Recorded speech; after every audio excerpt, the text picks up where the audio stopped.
Hey there everybody, today is Friday, June 5th. Thanks for joining me today.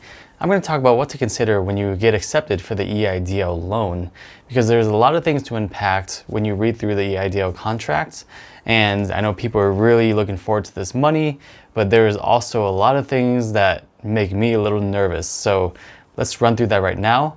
But first, please subscribe to my channel to keep updated with new content regarding the IRS, the SBA, all this crap that's going on. And then smash that like button for the YouTube algorithms to do their thing. You know what I mean? All right, if you got the EIDL loan and you read through the contract, you're probably feeling a little nervous. And I'm gonna run through some things in case there are people out there that are still expecting the loan, but haven't gotten the approval letter or haven't gotten the portal email yet, just so they can have more time to think about it before they actually get accepted. As you know, the first thing that the contract lists is collateral.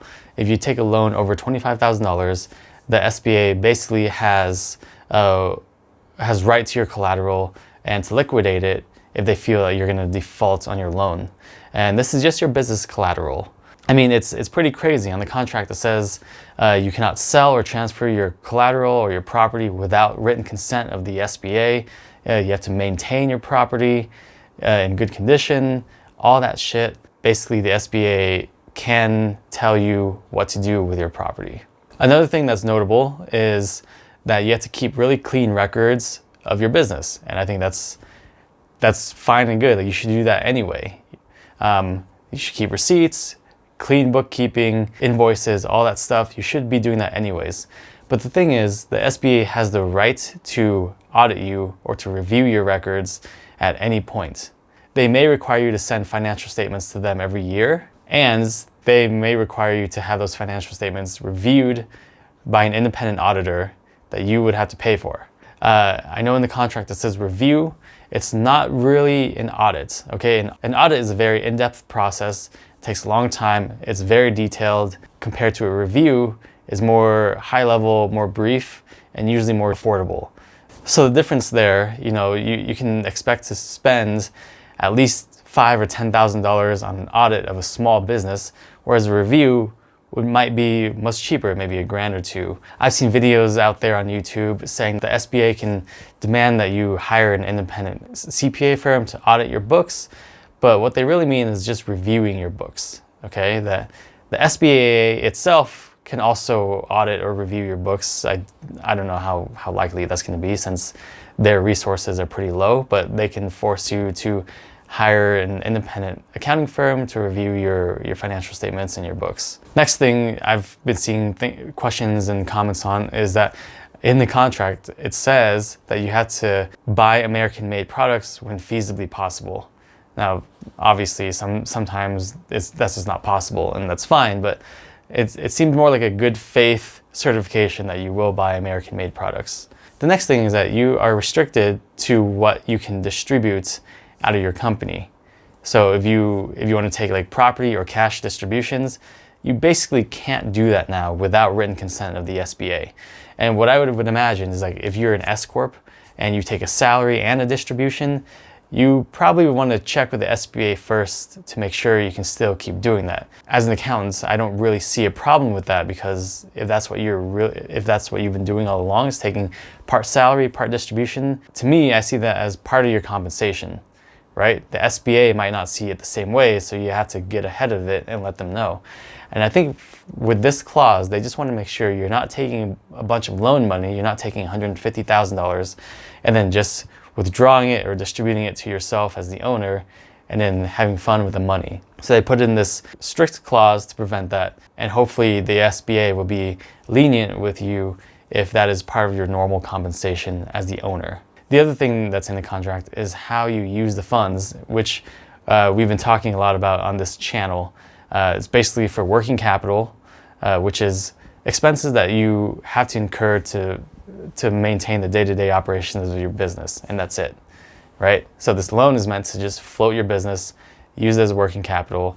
And one thing I want to note here is that you don't have a time limit to use the money. If your economic uncertainty or economic injury is mild right now, you can still hang on to the money just in case it gets worse in the future. You know, it could get worse in a few months or maybe next year, like who knows. But you don't have to use it in a certain amount of time like the PPP. And the last thing that I just wanted to note was that if you accept this loan, you have to put up an SBA poster, SBA poster 722. It's a poster related on equal employment, and you got to post that up in your break room or whatever you have your other employment posters. Now, what happens if you don't use the funds properly, or if the SBA finds that you are, lying to them or whatever? What they can do is they can charge you and make you pay back the loan of up to 150% of the loan amounts. That is some pretty harsh punishments. Definitely motivate you to use the funds as they're meant to be used and to be honest with the SBA. Now, the SBA has a lot of loose definition on defaulting on the loan.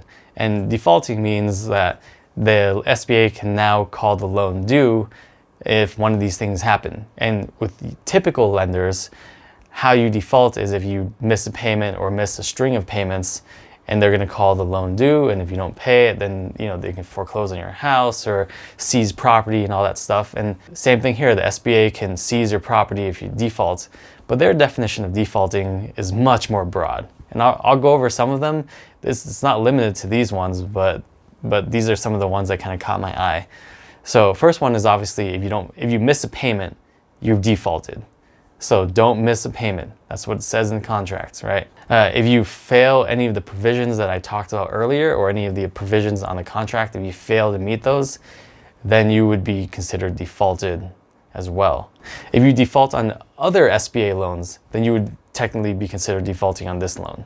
If you have a change of ownership, or if you sell your business, the SBA loan is tied to that business, and you sell it, then you would have defaulted on the loan, because the new owner is not responsible for this loan that you incurred.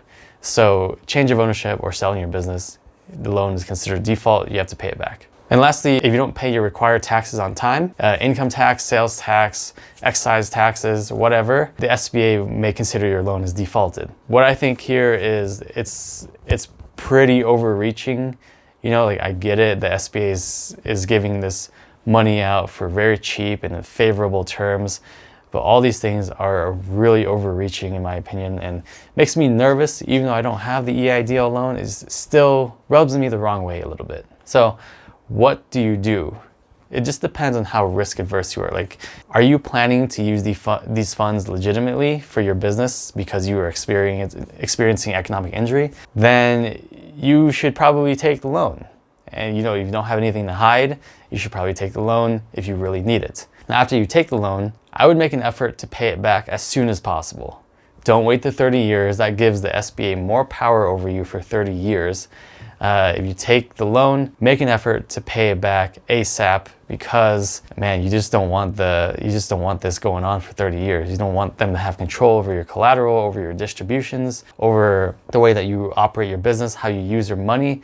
You don't want that for 30 years. So when the crisis is over, pay more towards the principal every payment, or every year, make larger payments every year towards the principal. Just do what you can to pay it off sooner than later. All right? That's all I got for today. Thanks for joining me, and be sure to subscribe to my channel for updates, and please smash that like button on this video.